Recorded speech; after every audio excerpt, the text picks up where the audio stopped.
Welcome to Rebel Watch, an all-Star Wars podcast. Hey, what are you trying to push on us? Perhaps you think you're being treated unfairly. Mike just starts telling a story. Guys, got up at 7:36 this morning. Just had some root stew with Yoda. By the way, isn't that just a great little nugget of information? Remember, we always used to wonder, like, what is he eating? What's he eating? And I said that it looked hearty, like a stew, and you said, yeah, it almost seemed kind of bitter. To Luke, and together, right? I mean, we called it. It's a root stew. Like, that's, there's not a lot of people that know that, but that's what it was. Right. We did everything but name it, and then Yeah. Well, luckily my Star Wars 2018 calendar told us that. I mean, we could have put a name on that, but it's just like it was more about the the nourishment that it gave to Luke. Yeah, he didn't like it. No, he didn't. But who would have thought root though? Root stew. Hey. How many bowls of root stew do you think he had to eat there on Dagobah? Do you think that was maybe like a staple of his normal diet, or like it's because he was on Dagobah and it's like you got to eat it? I think it probably became like a regular thing for him. It was just like Jedi, fuel for the Force, Like the council's just sitting around having a bowl of root stew, and Yoda's just going around and like serving it to each person at their little respective chair.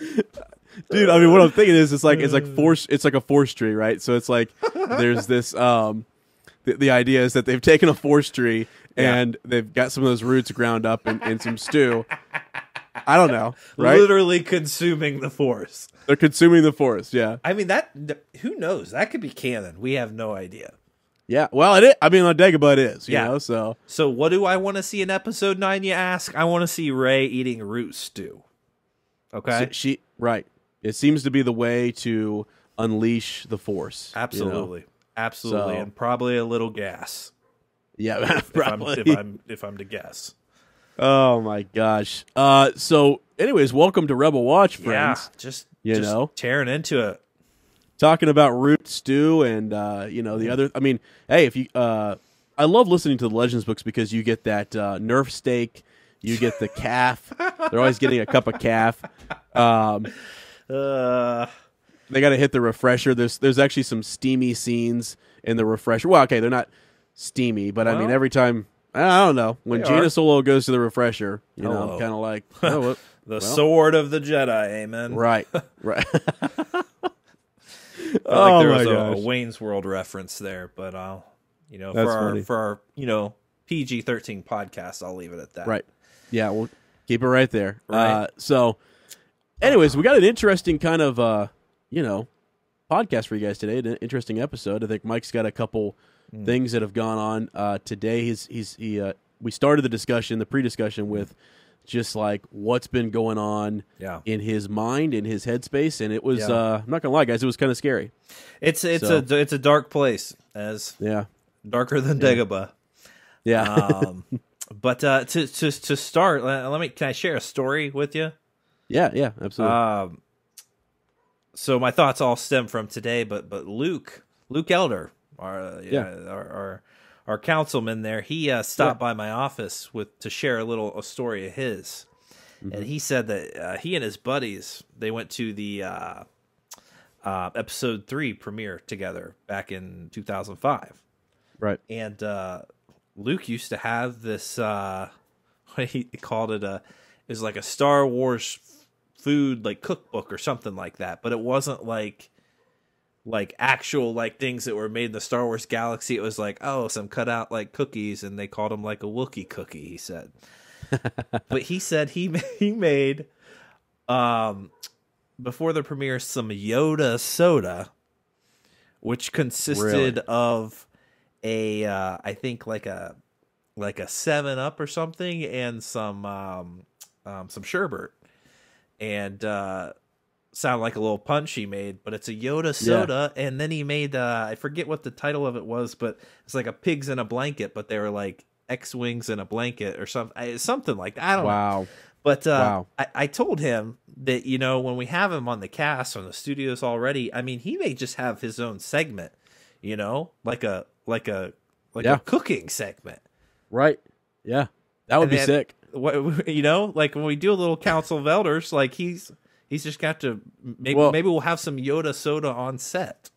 I was going to say, it takes me back to, again, like you said, with the council, Yoda walking around with the ladle and the, passing out. So there's Luke Elder. But just you know going what, around, though? I picture Yoda not even walking around, but him just using the Force.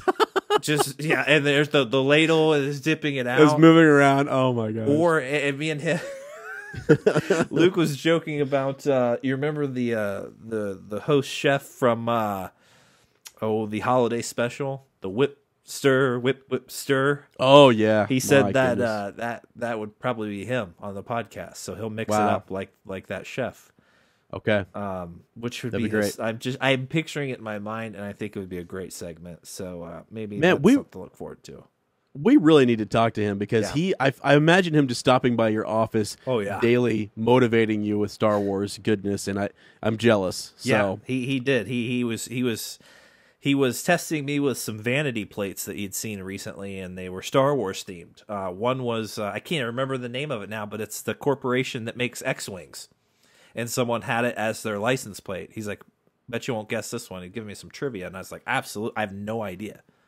I'm not even gonna look. Well, I'm gonna have to look because we would need to check ourselves, right? Isn't it? Starts with an S. Oh. I'll give you a hint. Oh, it does. Yeah, Darn it, I have no idea. Then at least I think it does, according to this Yeah. license plate. let's see. What is it? Tell it to me. I can't remember. It's Stein something, or I can't Gosh, remember. dang it, Mike. That's my bad. My bad. Can't remember it.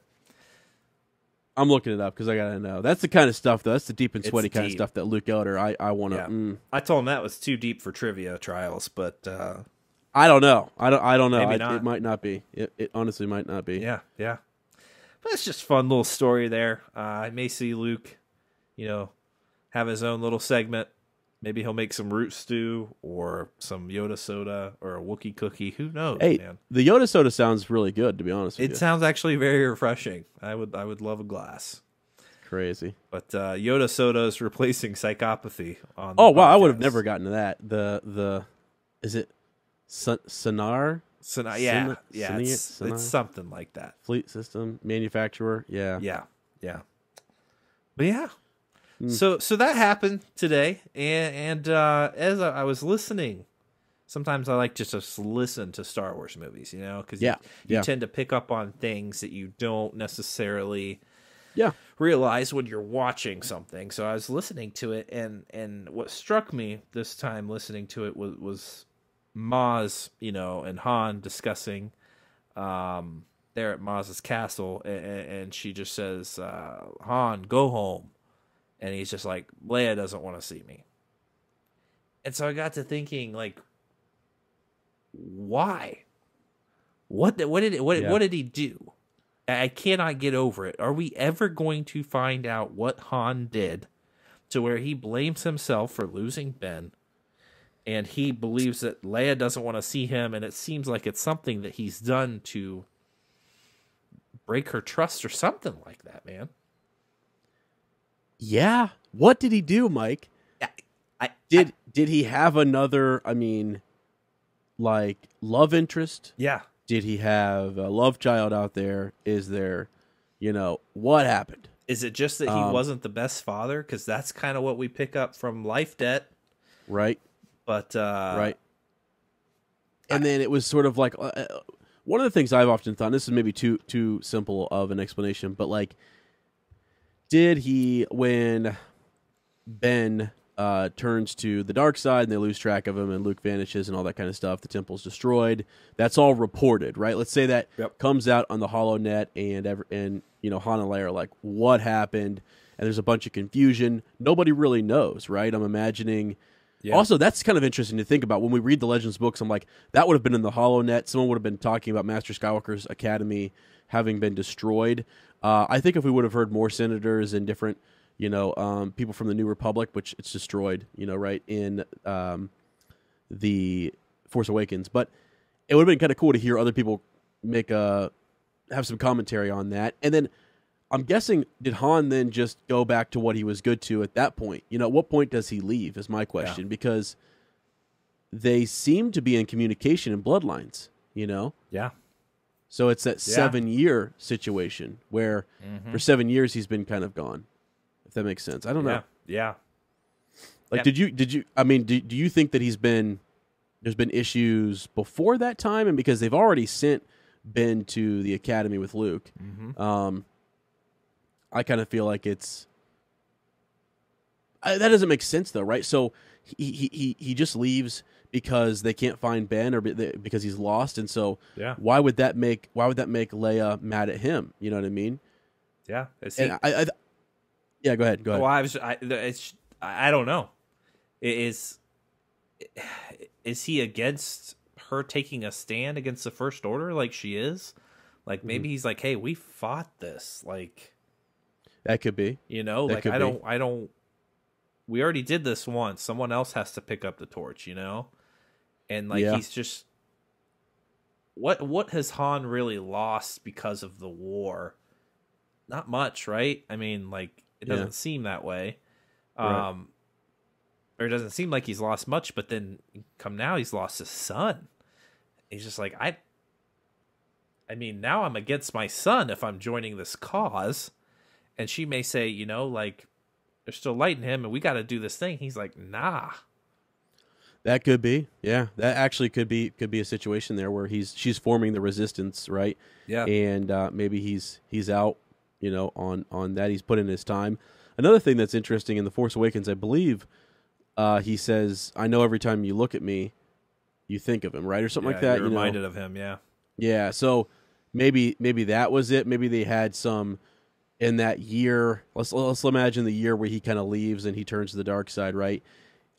She starts to maybe see Han and get upset, you know, or he can't console her, you know, and he just does it. I kind of imagine that's what it is, you know, is that it's just something where they were at such a loss and they didn't know what to do, that it divided them.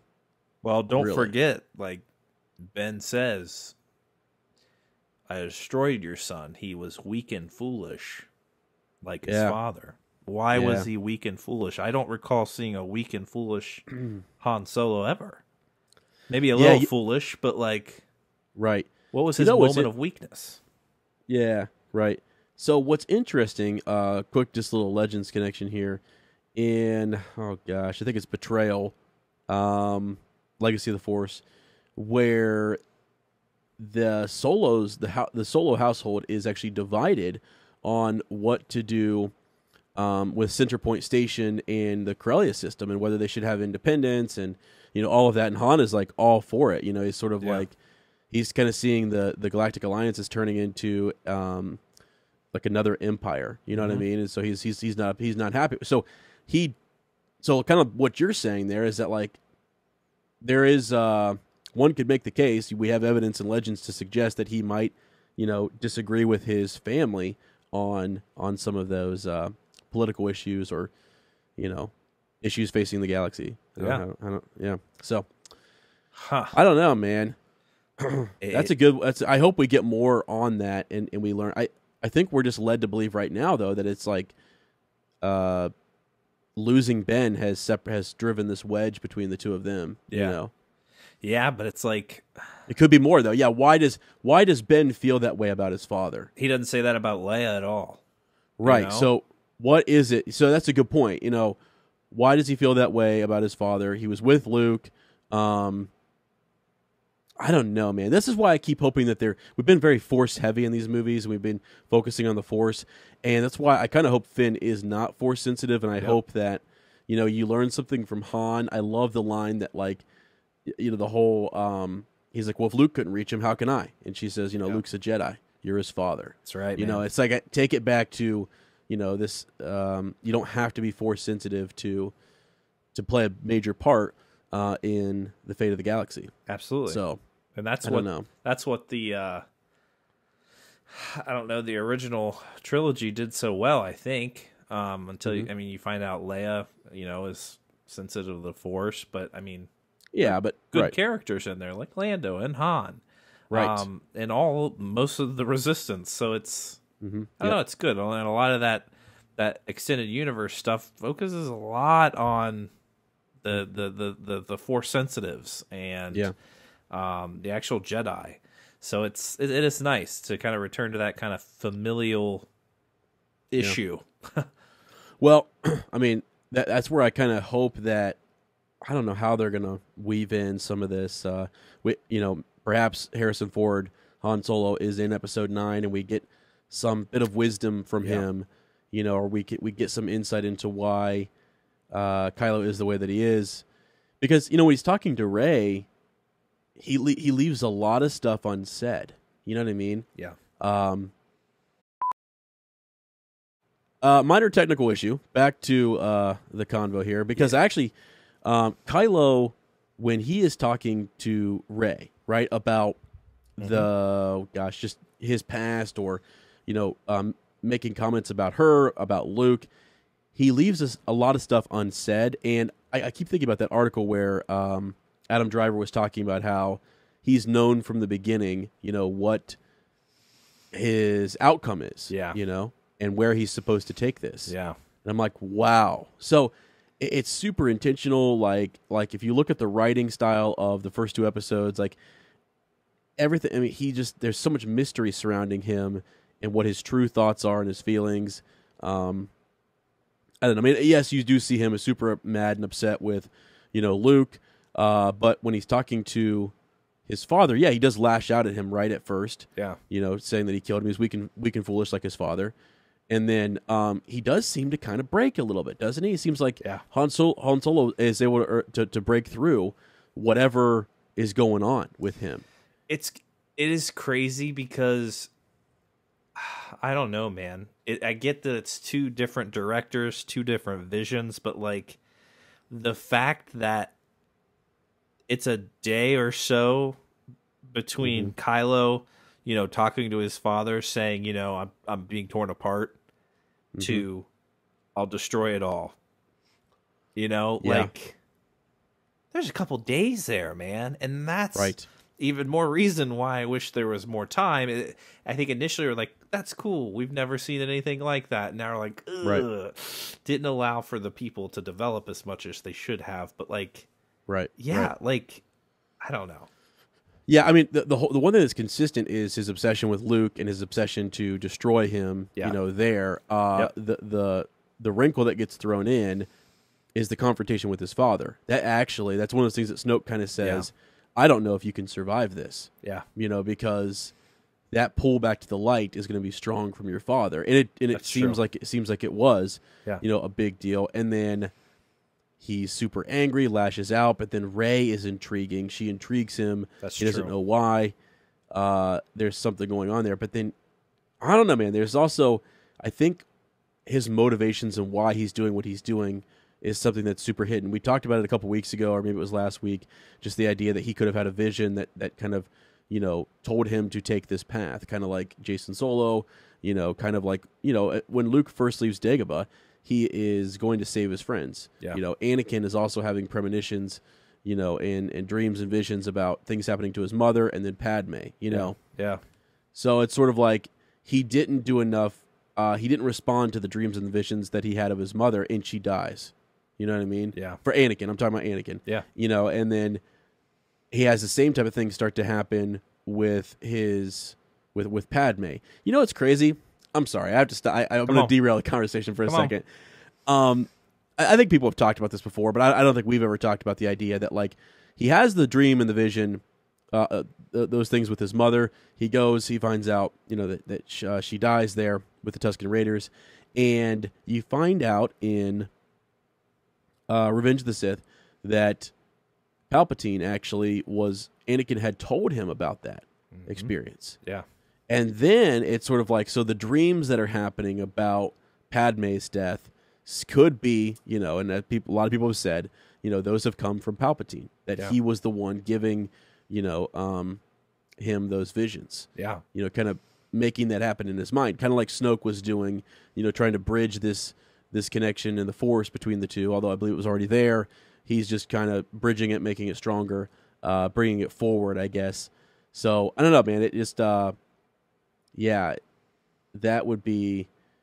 And who knows? There's more there. Yeah. Yeah, and will we ever explore that? Those kind of like those little nuggets of information that I kind of like being ambiguous, and maybe we'll never learn it. But in these new Age of Republic comics coming out, like this, one of the later ones now is the Jango Fett one, Jango Fett one, and you know that there was this conversation between him and Tyrannus or Dooku, and they actually show that conversation in this comic.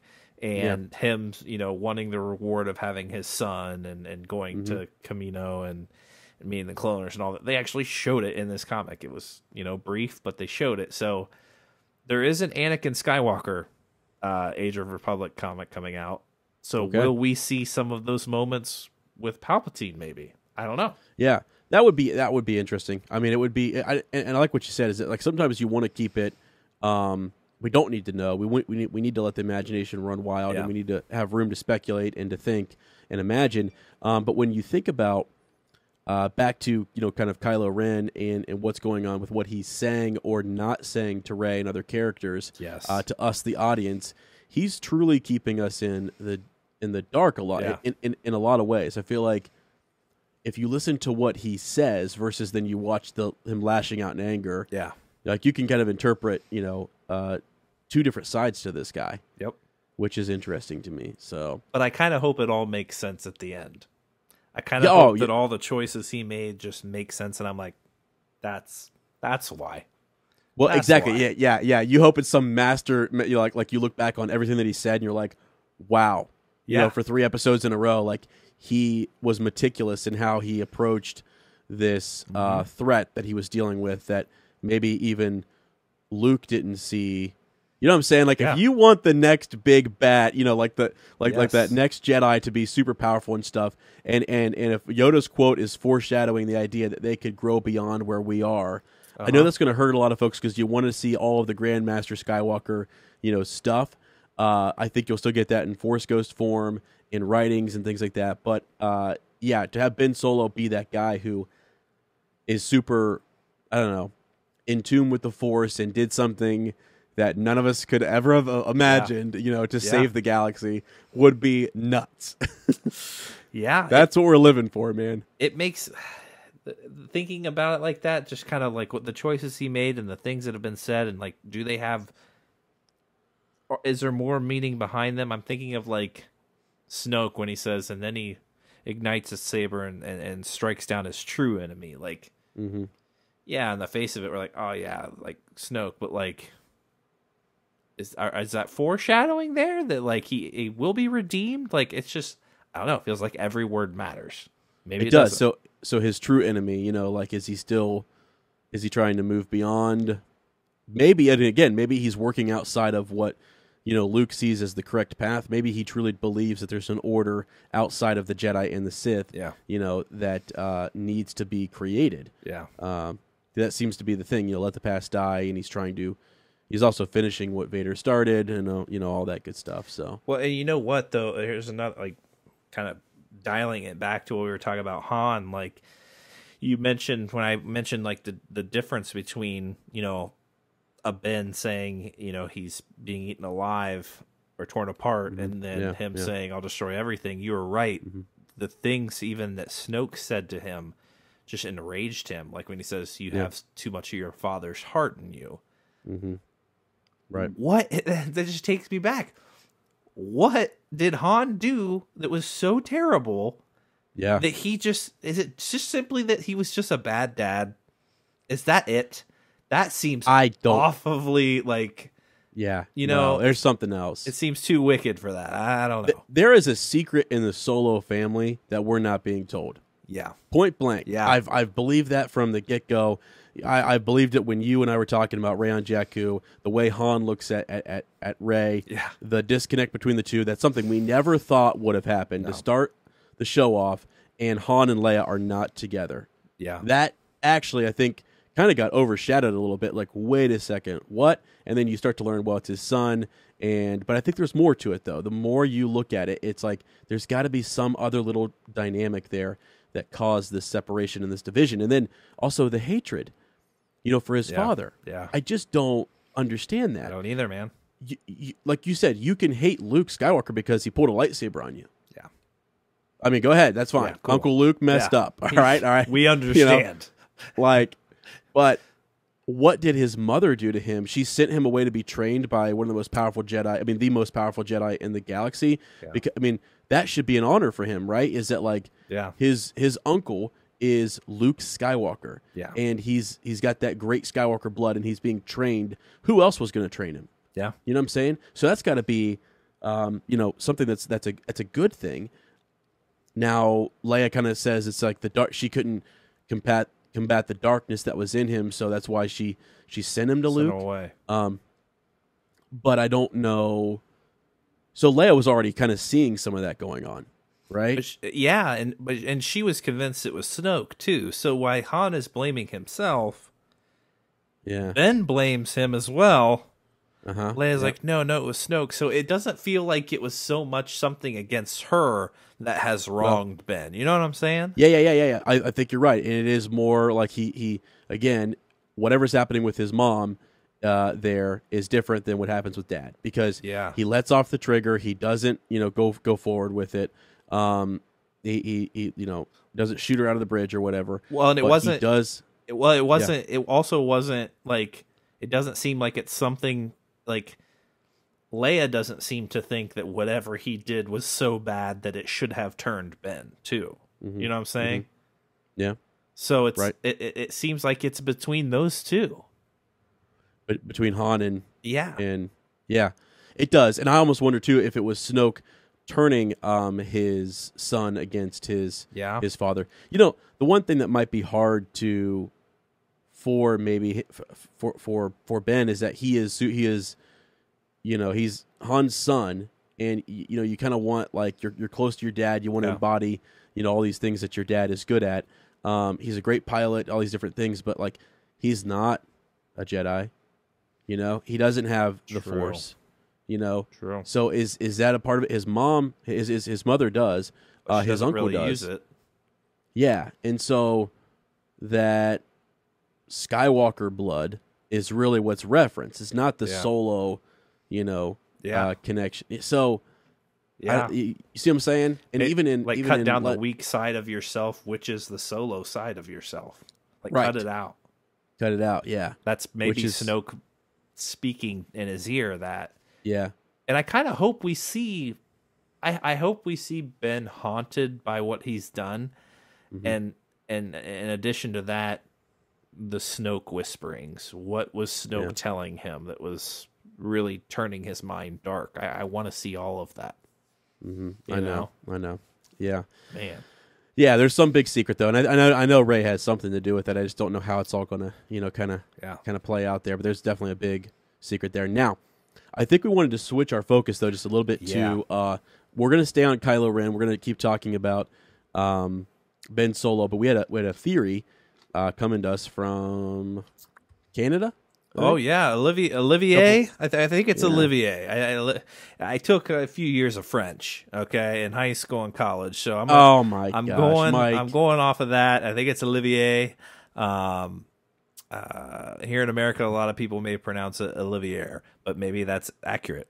We'll call you whatever. Let you us know how we did. Let us know how we did on the pronunciation. But from Canada, from Montreal specifically. Awesome. But he even said that English is their second language. So they hope that this whole email makes sense. But do we just want to go ahead and read it? Yeah, go ahead and read it for me, buddy. Yeah. Hey guys, Olivier. Oh, okay. You know what? Just kidding. So the name in the email says Olivier, but in the actual body of the message it says Oliver. So who knows? Hey guys, we proofread this stuff before we start the show. Okay, we have to. But the name in the email though says Olivier or Olivier, however you say it. But maybe Oliver. We're gonna call you Oliver for the sake of time. But Oliver here, writing to you from Montreal. I've been a listener for the last couple months, and you guys are doing a good job. Keep it up.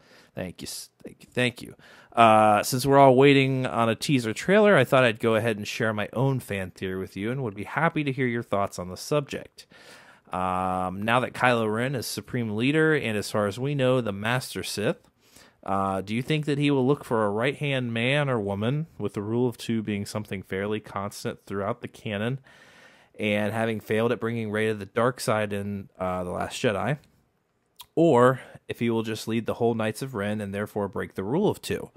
I would personally put my money on him picking a second in command, probably someone from the Knights of Ren, and if that's the case, the real question for me would be, what is going to be the role of that character in the story? Could this new apprentice be the trigger to Kylo's redemption, or could he have Kylo's downfall?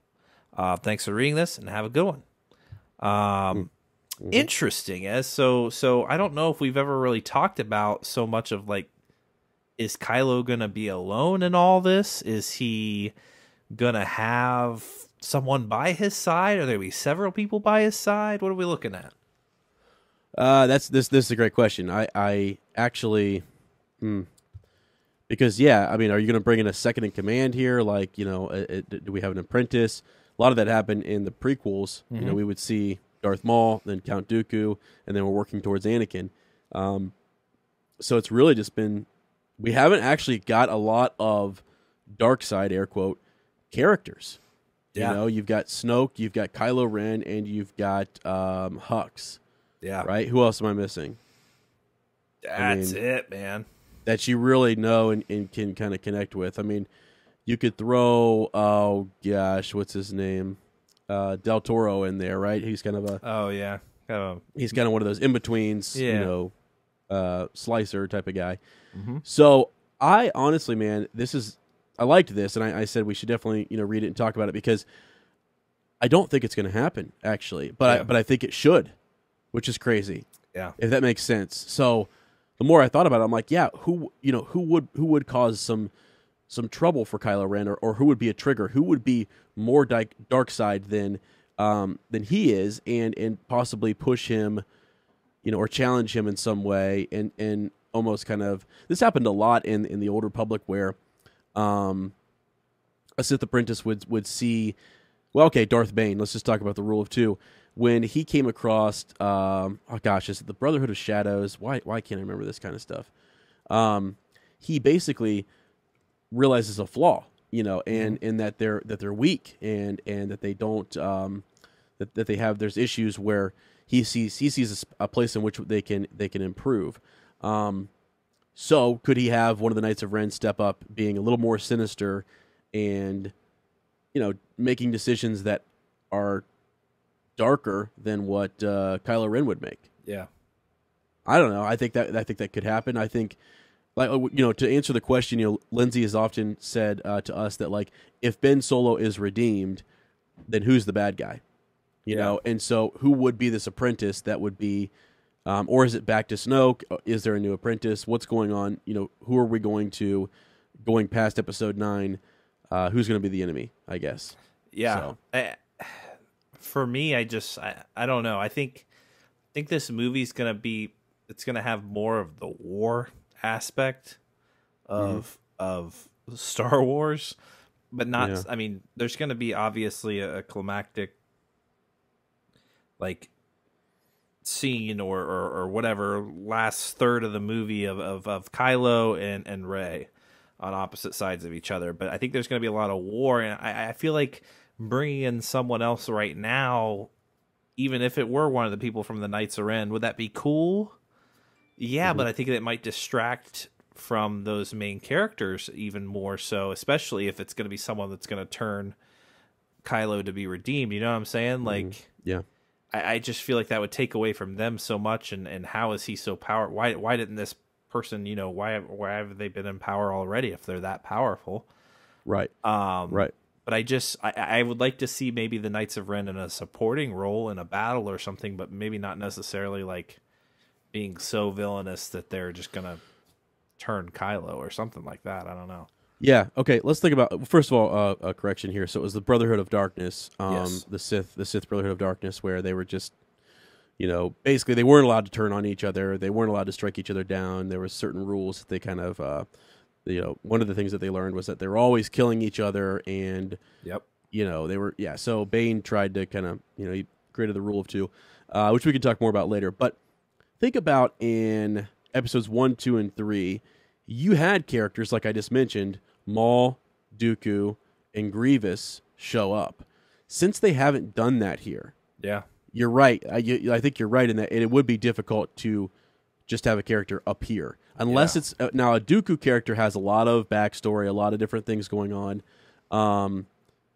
And again, I'm contradicting myself kind of because I would like to see a Kip Duran or a Kyle Katarn or, some of those characters. So although I don't know who the dark side character is, you could have someone who's been around in the Knights of Ren who you just automatically say, they were there. They were at the temple. Yeah. They could speak to Master Skywalker's trainings.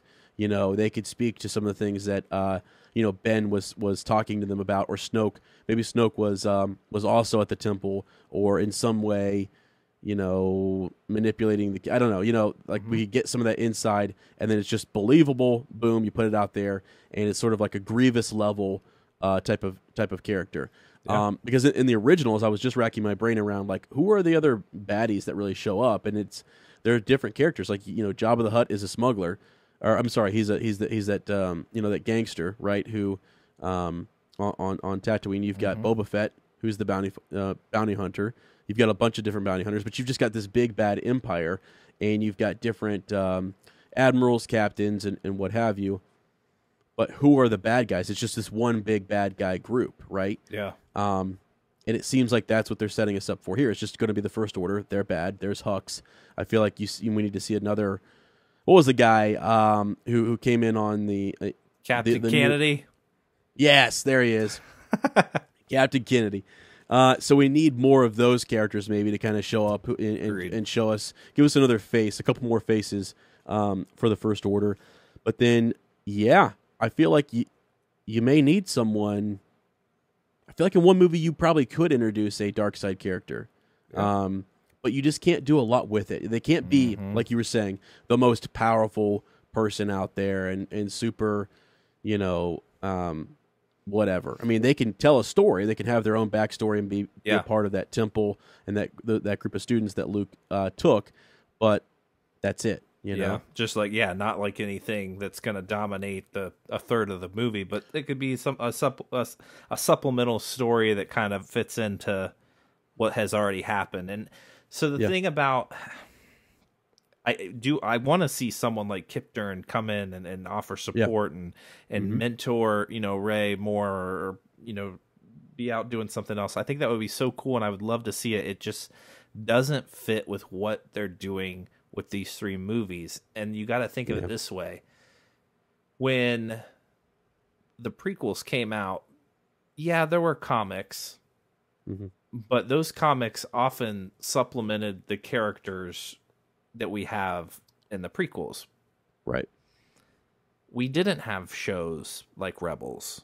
We didn't have shows like Resistance. And we didn't have the comic books that we have today, where brand new characters never seen on film are completely running with their own stories and integrating into existing characters. So you didn't really see that a ton there. So you have all these different mediums that are allowing the story to grow.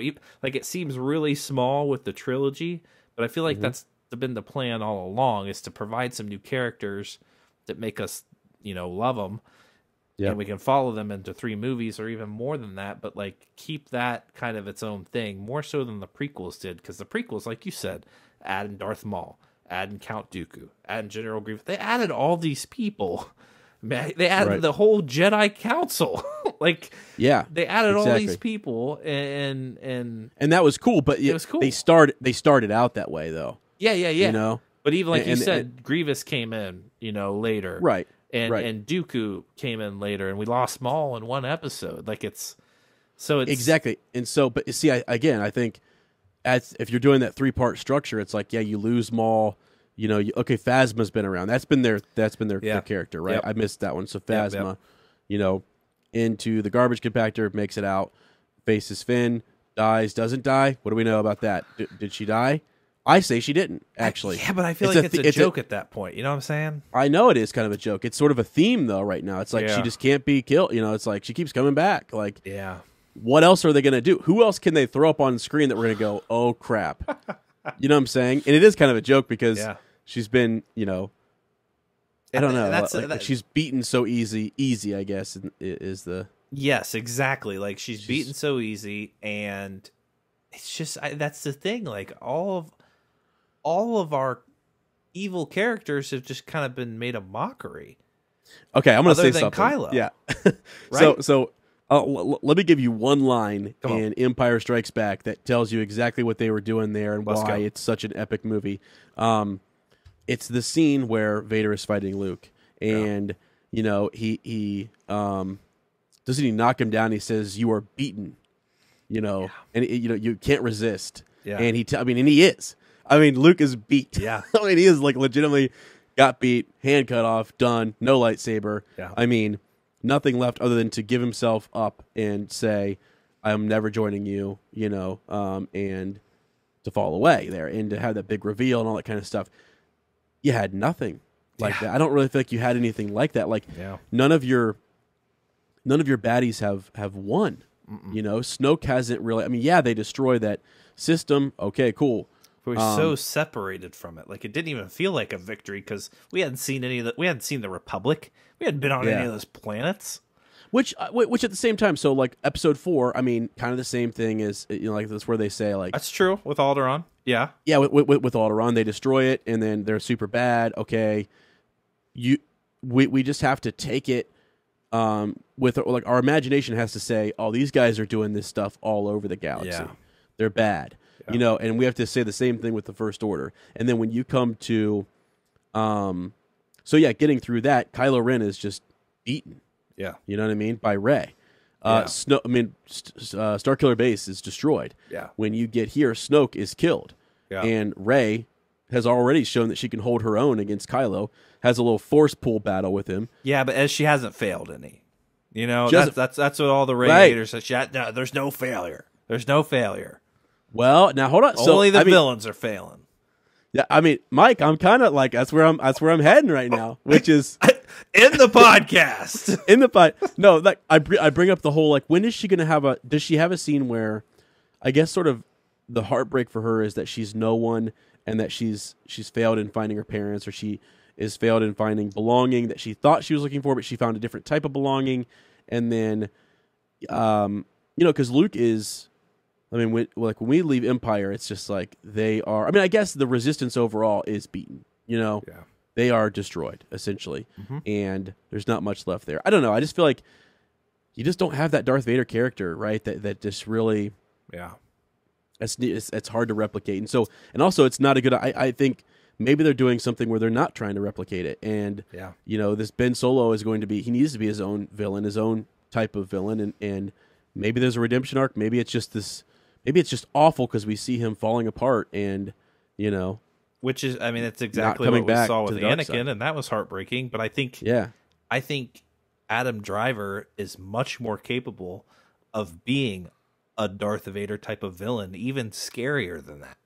Yeah, we've seen it progress a little bit, and I just want him to go all out on this in this last movie. Yeah, full Sith. I mean, if Rey has to go into hiding, cool. But I almost picture, you know, we were talking about that sad moment, that tearful moment that Kevin Smith was talking about that he witnessed when they were filming. I just kind of, like you said, seeing Ben torn apart. What if he just visits his mother's grave? Wow. And he's just weeping, but like his eyes are like full Sith yellow. Wow. Like, I don't know, man. I want to see him because of anyone. Like, I think Daisy Ridley's done a great job and she's had moments, but like, he's the main character. Yeah. Adam Driver is just, he's so amazing. And I think a moment of weakness like there, it would be so vulnerable, but then just full Sith as well, man. I just he's a complicated character. Yeah, I know. I would like to see, Yeah, all of that, like him. I mean, he was super emotional in The Last Jedi, and he was super, kind of vulnerable. We got to see another side to him. Yeah. And man, that whole bit for him to go from look at what he does on Crate, and then look back to what he did on Snoke's ship, where he's trying to convince Rey to be with him. Yeah. Two different people, man. Yeah. And it's just like, what is going on? He himself is trying to let the past die. Yeah. But he can't. Mm-hmm. And he's consumed by what has happened with his grandfather and Luke and his family, and living up to some expectation maybe that's set there for him. I don't know. Before I forget though, I wanted to get your, like, what do you think? I mean, do you think we're going to have a number 2? I mean, are they going to bring in another baddie, another villain though? Like, out of the Knights of Ren? Because here's the thing, Mike, they could just say, I mean, from the start of the film, Kylo Ren walks in, and he literally walks in with the second in command. It could be some other female character, maybe, who's a dark side, Sith-like character who's from the Knights of Ren or from wherever, and that person walks up, and he calls her by name and sends her to go do something. She does a couple small things that were like, oh, wow, she's mean and evil. Next thing you know, then she gets involved in the larger plot, but is maybe killed or something, or maybe doesn't, or maybe fails or something. I don't know. No, they could, and I kind of like, we talked about a while back. It could be someone that's been out leading the Knights of Ren, while Kylo's been searching for Luke. Yeah, because it's a very personal thing. He's like, you guys got this mission, go do what you need to do, and then they end up coming back. Cool, I'm down with that. I just don't want it. Give me more screen time to learn more about Ben and him having moments. I need more of that. Dude, what if... So, okay, the Praetorian Guard scene is super cool because, once he does that, he looks around the room and you're like, oh, crap, there's so many of these guys in the room. Yeah. What if that same type of thing happens with the Knights of Ren? Because they are more... I would say that they are better, right? Shouldn't they be more skilled than the Praetorian Guard? Shouldn't they have force abilities that they can use? Well, I don't know. We don't know. I know we don't know, but like I imagine when it says that he took a handful of students, that I actually imagine that he started kind of his own the Knights of Ren, and then was adopted into the First Order by Snoke, is what I've always kind of thought. Is that he kind of has his own little posse and organization that he took from Luke's group, and I don't know. Wasn't the Emperor's Imperial Guards, weren't they force sensitive? Were they? They might have been. I'm pretty sure they were, which is why I kind of thought it was surprising maybe that the Praetorian Guard weren't. But then again, I'm like, but then that's a threat to Snoke. You know what I'm saying? Like, if you start surrounding yourself, it's the full reason why they went to the rule of 2. But technically, these guys aren't Sith, apparently. But when you want power, you don't surround yourself with powerful people. You know what I'm saying? Like, Ben Solo's enough, and he arrogantly thinks that he's not as powerful as him. But when you surround yourself with a bunch of other force sensitives, that's like... I mean, well, and so some of this is where I'm getting to the idea that, like, back to the theory, is that I don't believe we're going back to a rule of 2. Yeah. I think we're actually going to take it in a direction that is more, even though it's been that way in canon. That's true. That's all we've really known. And maybe that's easier to do, but it would not surprise me if there was some, a push for them to kind of, they're showing that there are more force sensitives on the light side of the force, and maybe if they get past that rule of 2 situation, they let the past die, and, the Knights of Ren are force sensitive. So I'm looking up the Imperial Guard right here. You might be right. I didn't know that, actually. So I thought they were... I'm pretty sure, but I could totally be mistaken. Well, somebody needs to let us know out there, because Mike's been out doing all this research without me. And it just pops in and out every now and then, and just leaves my mind quickly. But I had another thought that I can't recall about that whole deal. I don't know, man. I just don't want anything to take away from really completing these guys like their story, and I would be all for someone coming in supporting. I think you could have I can't remember what that actor's name is. He's a well-established actor. He's a little older. He reminds me of Tarkin. Bring in a very skillful, tactful Imperial veteran, like we talked about. Like that would be cool. Like that's what you need to support him. Wow. You know? Mike, actually, that's a really good thought. I wonder if they've looked into if any of the old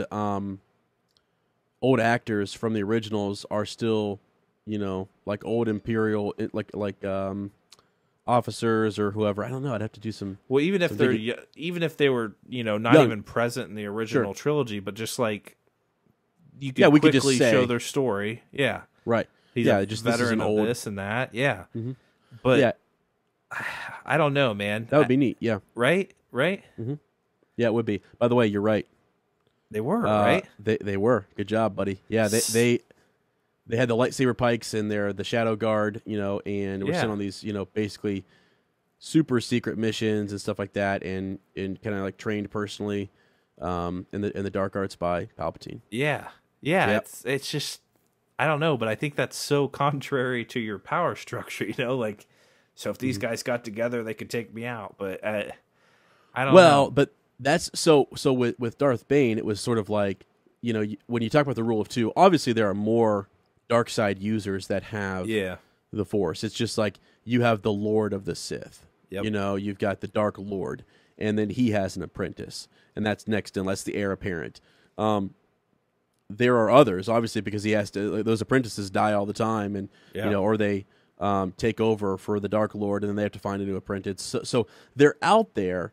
It's just like what Palpatine tried to do was completely, annihilate the light side, and then even seeking out like some of those younglings to make sure that they did not. There was no chance for them to come back. Obi-Wan was wise to hide you from me. He hid Luke away. Which was smart. If the Emperor would have known, I mean, Luke is number one, probably recruited to be the next, apprentice there. But yeah, it's I don't know. It seems like he was recruiting. Well, and the Force Unleashed, shows us too that they're the video game where they're trying to recruit, other dark side users. You had Mara Jade, in Legends was one of those who was Force sensitive. He kind of kept a lot of people vying for that number two. I mean, Vader held it, but like there were other people always keeping Vader on his toes and had to keep his wits about him, so that way he could keep that position and bat down these other, contenders, I guess. Yeah. So it's just they've set it up to a point in the end of this trilogy where they almost need better villains to come and assist Kylo. Like it's almost like they don't have a choice now. They just need to be careful with jeopardizing Ben's development into this masterful dark side person. But I just it makes me sad, man, because there's a difference between the way the villains were handled in The Force Awakens and even The Last Jedi. Like when Poe Dameron makes a joke at the beginning when he gets captured to Kylo, he says, "So who talks first? You talk first, I talk first." Kylo just disregards what he says. He just says, "The old man gave it to you, huh?" Yeah. Like, those moments, I'm fine with my heroes making a joke, but not at the expense of the villain. And they played that perfectly. That's why it worked so well. It's like, that's funny. You're right. Oh shoot! Yeah. He doesn't take that as he's not laughing. Exactly. Yeah. But and he wasn't made a fool of there. Yeah, exactly. But in The Last Jedi, man, ruined it for me. Right in the open, I was just like, I know. For a man who made such a beautiful, dictatorial speech, and could be really villainous, lost. They can redeem it though. I think that one thing they're going to have to do, and I'm sure that they looked at this, is they're going to have to bring him back in and do something. He's going to have to show, I think, use his just superior military commanding skills or whatever to maybe rival Ren. That's kind of what I'm envisioning there, I guess. I don't know, because you're right. It's just they need somebody else to step up and fill that role. And one other character out of the Knights of Ren would be fine. You could have the Knights of Ren standing off to the side, and there's the head of that unit is speaking between Kylo and the rest of them. You know what I'm saying? Yep. That's the go-between, and we're like, oh, who is that? And we're kind of like, that's cool. We want more of that person, but don't give us a lot, just enough, and kind of move on. My friend, I got to challenge you with something here. Come on. What if this teaser trailer comes out and you just hear Snoke's voice in the trailer? What are you gonna do? I hope so. What are you gonna do? I mean, like at that point, like, I mean, first of all, I don't think they would do that. That would be one of those huge reveals that in the movie you heard his voice. You know what I'm saying? Or you heard him speak, or he stepped back onto the screen or something. You know what I mean? That would be one of those things like, you can't kill me. Yeah. You know what I mean? He could be as I don't know. I could picture him being as villainous and powerful as like Voldemort. Like, Yeah. can't. I hate to make a freaking Harry Potter reference on this podcast, but like, I know Tiffany will love it for you. Cannot be love killed. you for it. Sorry. Just like I don't know, someone that villainous that is just it's really missing in this trilogy, man. Like, it really is. And by God, make it a 2-parter then. You want to bring him back? I feel like that could sacrifice some of Ben's development then. But what if, like, so Hux is still around. What if he brings in one of his daddy's old pals from the Empire or something to get Kylo in line? Or so, I don't know. Like, I don't want to take away from Kylo's development as a villain now. And I feel like, I don't know, the Snoke thing seems too far gone now, but it would be bonkers. I'd be like, what? At that point, I'd be like, I absolutely have no idea what's going now. on. Like, I have no idea what's going on. Oh my gosh, could you imagine? That'd be crazy. Or so they show his corpse there on the ground, and it just like his eye moves or something. Like right, and then I don't know. He starts moving his tongue, and like next thing you know, he like comes back, and you're like, what? His torso just goes back on his body. Yeah. That would be, I mean, that'd be wicked. I would have no idea what was going on, but I'd be like, wow, okay, wow, he is powerful. He learned the power to stop death. Like, well, also one thing I've seen a theory out there where what if Snoke was force projecting him? I mean, I know the lightsaber cuts him in half, right? But like the whole, is there another way in which he's like, he himself has just, or that's not really the Snoke that we know. That's just this what do you call it? A vessel. A vessel. Using. Yeah. Yeah. I could buy that. You know, yeah, it would just be sort of like, wait, what? I don't know. Yeah. Like it's a spirit inhabiting, you know, this being. At that point, it's Palpatine. It might as well be Palpatine or Plagueis or something. Like, you know, like tie it in. Make it happen. They could even go back to the Old Republic and bring one of those dark, ancient, you know, Sith Lords back into the, you know, back into this. You know what would be kind of interesting? We've seen Luke go back to the original Jedi Temple, you know, and go search for those artifacts. Who's going to do that for the dark side? Yeah. You know? Yeah. Who's going to go seek out, who's going to go to Korban and some of these other places, you know? Yeah. Dromund Kaas and see what's going on there. You know what I mean? Yeah. I don't know. I think that'd be kind of crazy. I wish it would be Kylo. Like, show me a little more of that backstory of him and but don't you think that he's just like so pissed off now that he is gonna become a Sith? Like, he doesn't consider himself one, but it's like he's gonna seek so much more power now after being made a fool. Yeah. Like, I feel like he's just gonna go full Sith. And that the sides actually will be established. Yeah, I think you're right. Yeah. You know, and then they're building on a foundation. That could be what all this is for, is building on a foundation for the future. A Skywalker saga that we can bank on another 3 films, but at that point, then you do bring in a new order. But you know, maybe the Skywalkers go dark for a while. You know, this Skywalker I would prefer blood. that for a little bit. You know, maybe we have a couple, 3-4 movies after this where it's like, wow, they are living on the dark side. You know, I think that would be cool, man. Yeah, I don't know.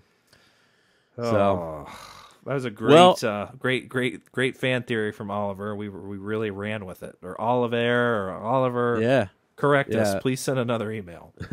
Yeah. Another theory too. I love looking at that. I love hearing what folks are thinking about, because we hadn't really brought that up yet, and that's I would love to see a number 2. I would love to see someone else step up there. Again, same thing with Rey. I'm hoping she has a student, or she comes in contact with another master or something like that. I don't know. I know Luke the Force Ghost is going to be there, but yeah, I don't know. I just want it all right now, man. I do too, man. And if if this Sunday there is a teaser, even a teaser will tell us so much more than we know now. Like, you know, Oh, yeah, I know. a couple still shots. I don't care. It's just going to tell right. us so much more than we know now. I think I was talking to Lindsay Godotti, and I think she had kind of mentioned to me, we don't think there's going to be a trailer, but we do think there's going to be maybe a title, or just like, you know how The Last Jedi, didn't they do a teaser trailer? It's time for the Jedi to end. Yeah. And that was it. But the the title was already revealed at that point, though. Yeah, the title was already out. So I think because people were saying, well, they might save the title for whatever. I'm like, no, they might just release the title at I don't the want Super that. Bowl. I don't want that. I if it's going to be a teaser, you can release the title, but I want it to be a teaser trailer with the title. I'm so sick. Oh, me too. Of them just sending out a memo to all, like, you know, on Twitter saying, like, here's the title of the next. Stop doing that. Mm-hmm. It's so boring and it's so stupid. And why are you doing that if they might not Marvel's be ready? Not doing it. They might not be ready for the trailer. I think we're going to get one of those, like, one line, something really solid. They don't even have to use it.